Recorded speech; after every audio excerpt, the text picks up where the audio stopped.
sobrang overwhelming, sobrang grateful po talaga namin to be in this position. And we would not want nothing but for them to enjoy the show and for them to enjoy whatever else we have to offer in the future.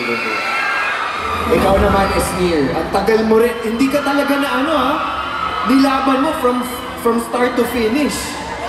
Bati ka muna, Nakshi! Yes, first of all, good afternoon, yo! Wow, maraming salamat po sa pagpunta, sa pag-effort, at pag-attend nitong dibu ko. Sobrang happy po ako na nakakatanggap po ako ng pagmamahal. Kaming lahat po actually ng pagmamahal ng taong bayan. At grabe, maraming salamat po sa pagsuporta niyo sa pangarap ko at sa pagbago ng buong buhay po namin lahat. Kaya we thank you for everything and we will give back the love that you all deserve. Kaya thank you so much po. Speaking of giving back the love, ano yung pakiramdam, River, na parte kayo ngayon ng grand launch ng MMFF? Oo! Una-una, kumusta, Glorieta? Siyempre, it's an honor to be part of this year's MMFF. MMFF is something I really look forward to every Christmas. Kaya here to be in the launch, grabe ang saya and super grateful. At sana, isang araw, maging part tayo ng MMFF. Mangyayari yan. Brent, bati ka naman!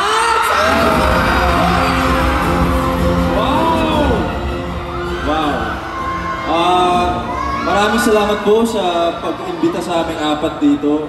Ako po, nakasanayan po talaga namin na pagpaskong Pilipino kasama yung MMFF. Kaya we're really looking forward to the 51st MMFF this year. O, eto tanong namin ni Enjong sa inyo nanonood ba kayo ng mga MMFF movies? At kung meron kayong isang favorite, ano to? Ikaw muna, River. Ako, yung favorite ko last year was Green Bones. Sobrang nagustuhan ko yung Green Bones. Ako po, yung Rewind po. Rewind! Siyempre, lalayo pa ba tayo? The breadwinner is... Yes! Guys! Love you, Meme! Same kami ni Brent, actually Rewind din yung favorite ko. Parte sila ng 1.2 billion earnings ng success ng pelikulang Rewind. Diba? In fairness naman. Pero tama yun Ako, as early as now, gusto ko i-manifest sa inyong apat na one day, you will be part of the Metro Manila Film Festival roster of films. True. Bilang mga aktor, Enchong, di ba? Bilang mga artista ng mga naglalakihang pelikulang ito. Gusto niyo ba silang mapanood sa mga MMFF movies? Okay. Wala na. For sure. Na. For sure, bibili to ng mga mga priority pass. Di ba? Every December. Okay, kung magiging part kayo ng MMFF movie this year, gusto ko malaman anong genre kayo pinaka-komportable para maging part. Ikaw, Ralph. Kuya Chong, siguro with my martial arts background, action talaga. Action! Nakshi, ikaw, Esnir, ano gusto mong movie? Siguro horror. Ayan! Bongga yun. Ano lang ma? Ano sa akin? Gusto ko comedy. Comedy, syempre. Horror comedy. Comedy horror. Pwede. Sige, go, ilaban natin yan. Ikaw, Brent. Ako siguro comedy o rom-com din. Para magkakaroon. May partner ka na, Esnir. Hindi, sandali binanggit ni Brent kasi parang love story. Sinong gusto mo makapartner? Oo. Kung pipili ka. Siyempre yung kaduo. Sino kaduo mo? Sino kaduo mo? Ibigan. Ay!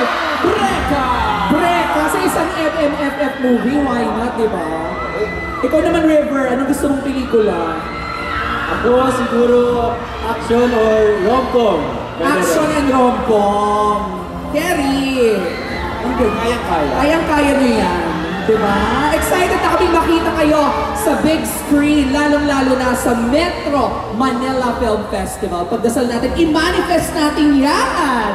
Pero kung meron kayong message sa mga supporters ninyo na talagang pinuntahan kayo dito sa Glorieta at samahan kayo sa grand launch ng MMFF 51, ano ang gusto nyong sabihin sa kanila? Starting with you, Ralph?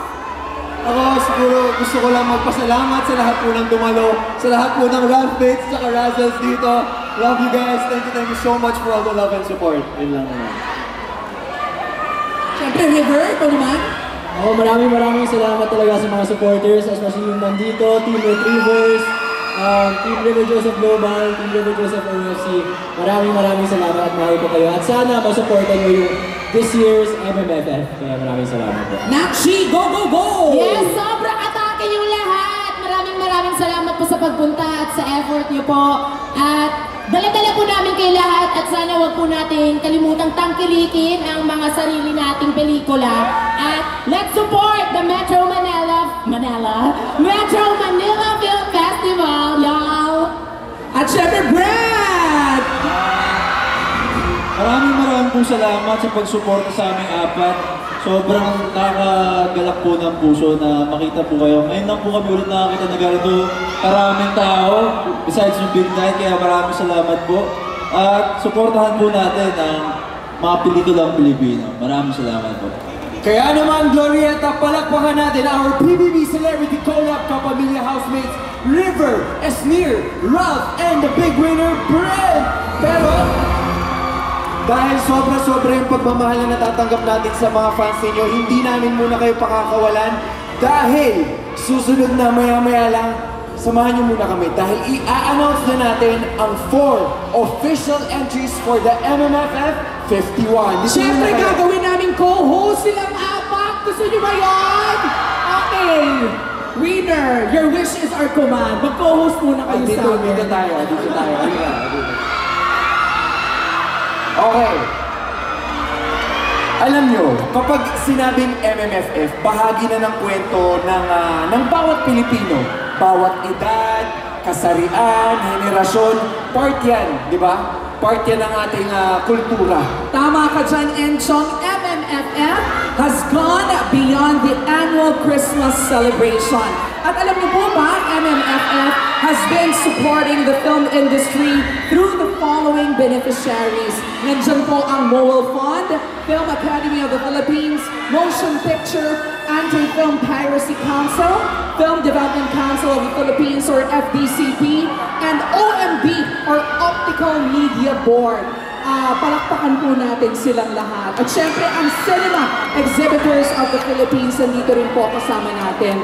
MMFF has been part of our hearts, our lives, and our culture. And after the golden year of MMFF, we are about to embark on the next chapter of MMFF. At dahil dyan, muli nating balikan ang golden journey ng MMFF. And let's move forward to MMFF 51, a new era for Philippine cinema.